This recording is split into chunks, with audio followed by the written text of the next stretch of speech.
సమితి పక్షాన సామాజిక నమస్కారాలు తెలియజేస్తున్నాను.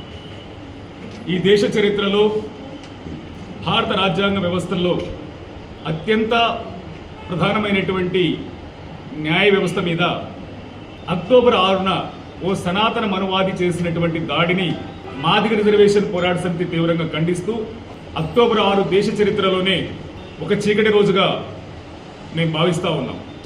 ఈ దేశంలో ప్రజాస్వామ్య వ్యవస్థ విలువలకు, భారత రాజ్యాంగ విలువలకు భంగం వాటిల్లింపజేసే విధంగా రాజ్యాంగ విలువలంటే లెక్క లేకుండా, భారత రాజ్యాంగ వ్యవస్థలంటే లెక్క లేకుండా వ్యవహరిస్తూ రాకేష్ కిషోర్ అక్టోబర్ 6న భారత ప్రధాన న్యాయమూర్తి జస్టిస్ బిఆర్ గవాయ్ గారిపై కాలి బూడితో దాడి చేయడం అంటే భారత రాజ్యాంగ వ్యవస్థల మీద, న్యాయ వ్యవస్థ మీద, ప్రజాస్వామ్య వ్యవస్థ మీద, బాబాసాహెబ్ అంబేద్కర్ గారి మీద దాడి జరిగినట్టుగా మేము భావిస్తూ ఉన్నాం.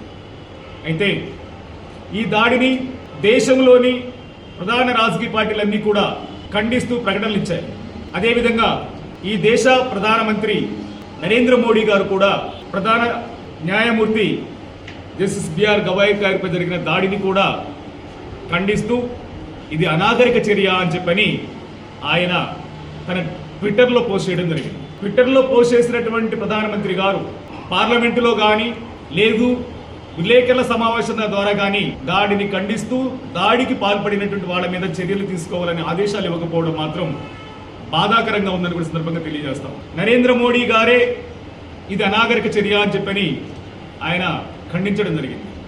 మరి అనాగరిక చర్యకు పాల్పడినటువంటి వాడిని ఈ ఆధునిక నాగరిక సమాజంలో ఉండనివ్వడం ఎంతవరకు సమంజసమో నరేంద్ర మోడీ గారు ఆలోచించాల్సిందిగా కోరుతా ఉన్నాం. ఈ దేశంలో ఉండబడినటువంటి 140 కోట్ల మంది భారతీయుల పక్షాన భారతీయులకు అండగా ఉంటానని భారత రాజ్యాంగం మీద ప్రమాణం చేసి కులాలకు, మతాలకు, వర్గాలకు అతీతంగా అంతఃకరణ శుద్ధితో పరిపాలిస్తారని చెప్పిన ప్రకటన చేసినటువంటి నరేంద్ర మోడీ గారు ఈ రోజు ఒక దళితుడైనటువంటి బిఆర్ గవాయ్ గారిపై జరిగిన దాడిని ఖండించడం వరకే పరిమితమై చర్యలు ఎందుకు తీసుకోలేదో సమాధానం చెప్పాల్సిందిగా కోరుతున్నాం. నిజంగా భారతీయ జనతా పార్టీ కానీ, నరేంద్ర మోడీ కానీ ఈ దేశ ప్రజల పట్ల కానీ, లేదు ఈ దేశంలో ఉండబడినటువంటి 40 కోట్ల మంది దళితుల పట్ల కానీ, భారత రాజ్యాంగ వ్యవస్థ పట్ల కానీ, భారత రాజ్యాంగం పట్ల కానీ, బిఆర్ అంబేద్కర్ గారి పట్ల కానీ నిజంగా చిత్తశుద్ధి ఉంటే ఈ దాడి చేసినటువంటి సనాతన మనువాది ఉన్మాదైనటువంటి రాకేష్ కిషోర్ని కఠినంగా శిక్షించడంలో ఇప్పటికే తమ వంతు పాత్రను పోషించాల్సింది. కానీ ఈరోజు దాడి చేసింది కూడా దళితుడే అనే పేరు మీద. దాడి చేసినటువంటి ఎవరైతే రాకేష్ కిషోర్ ఉన్నాడో ఆ రాకేష్ కిషోర్ సనాతన మనువాది కాబట్టి ఆ సనాతన మనువాదిని కాపాడే ప్రయత్నం 100% ఈరోజు భారతీయ జనతా పార్టీ చేస్తుందని చెప్పని భావించక తప్పట్లేదని కూడా మేము తెలియజేస్తా ఉన్నాం.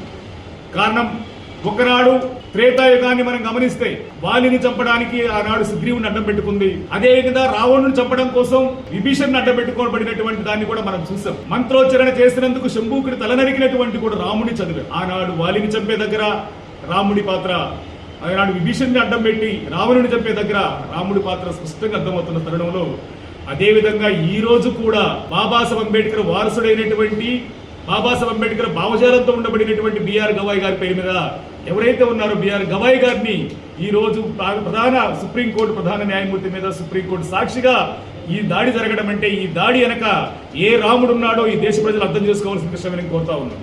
అంటే ఆనాడు మమ్మల్ని అడ్డం పెట్టి, తమ్ముడిని అడ్డం పెట్టి అన్నలు చెప్పిన చరిత్ర ఆ రోజు కనపడతా ఉంది. కానీ నేటి సమాజం ఆ విధంగా లేదని చెప్పని ఈ రోజు ఈ భారతదేశంలో తమ వాదాన్ని బలంగా వినిపించాలని చూస్తున్నటువంటి మనువాదులు అర్థం చేసుకోవాల్సిందిగా మేము కోరుతున్నాం. కారణం ఏంటంటే ఆనాడు బాబాసాహెబ్ అంబేద్కర్ లేడు, భారత రాజ్యాంగం లేదు. కానీ ఆనాడు మనుధర్మ శాస్త్రం ఉంది. ఆ మనుధర్మ శాస్త్రం మమ్మల్ని చీల్చి చెండాడిని వర్ణ వ్యవస్థను తీసుకొచ్చి, కుల వ్యవస్థను తీసుకొచ్చి మాకు మూతికి ముంత కట్టి, మొలక దాట కట్టి ఊరికి దొరకనట్టు వేసింది. కానీ నాడు భారత రాజ్యాంగం, స్వతంత్ర భారతంలో భారత రాజ్యాంగం మాకు చదువుకునే హక్కుని, మత స్వేచ్ఛని, భావ ప్రకటన స్వేచ్ఛని, సమానత్వ హక్కుల్ని కూడా మాకు ఇచ్చినటువంటి భారత రాజ్యాంగం ఉంది. ఆ భారత రాజ్యాంగం ఇచ్చినటువంటి బాబాసాహెబ్ అంబేద్కర్ ఆనాడు లేడు. ఈ రోజు బాబాసాహెబ్ అంబేద్కర్ ఉన్నాడన్న విషయాన్ని కూడా ఈ సనాతన మనువాదులు గుర్తుంచుకోవాలని చెప్పి మేము కోరుతూ మరొకసారి నరేంద్ర మోడీ గారిని మేము సూటిగా డిమాండ్ చేస్తా ఉన్నాం, స్పష్టంగా డిమాండ్ చేస్తా ఉన్నాం. ఆయనకి భారత రాజ్యాంగం పట్ల కానీ, భారత రాజ్యాంగ వ్యవస్థల పట్ల కానీ, భారతదేశంలో ఉండబడినటువంటి 140 కోట్ల మంది దళితుల పట్ల కానీ, ఈ 40 కోట్ల మంది 140 కోట్ల ప్రజల పట్ల కానీ, 40 కోట్ల మంది దళితుల పట్ల కానీ ఆయనకి ఏమాత్రం చిత్తశుద్ధి ఉన్నా ఈ దాడి చేసినటువంటి సనాతన మనువాది అయినటువంటి రాకేష్ కిషోర్ ని కఠినంగా శిక్షించాలి. అదేవిధంగా నరేంద్ర మోడీ గారు అన్నట్టే అనాగరిక చర్య అని చెప్పి ఆయన ఏదైతే ఖండించాడో ఆ అనాగరిక చర్యకు పాల్పడిన వాడిని నాగరిక సమాజం నుంచి బయటకు పంపించడం కోసం అతని మీద దేశద్రోహ కేసు నమోదు చేస్తావా రాజద్రోహ కేసు నమోదు చేస్తేనే కానీ అతన్ని కఠినంగా శిక్షించే విధంగా చర్యలు తీసుకోవాలని చెప్పని నరేంద్ర మోడీ గారిని కేంద్ర ప్రభుత్వాన్ని డిమాండ్ చేస్తా ఉన్నాం. అదేవిధంగా కేంద్ర ప్రభుత్వం చర్యలు తీసుకోవడంలో ఇప్పటికీ విఫలమైనట్టు స్పష్టంగా కనబడతా ఉంది.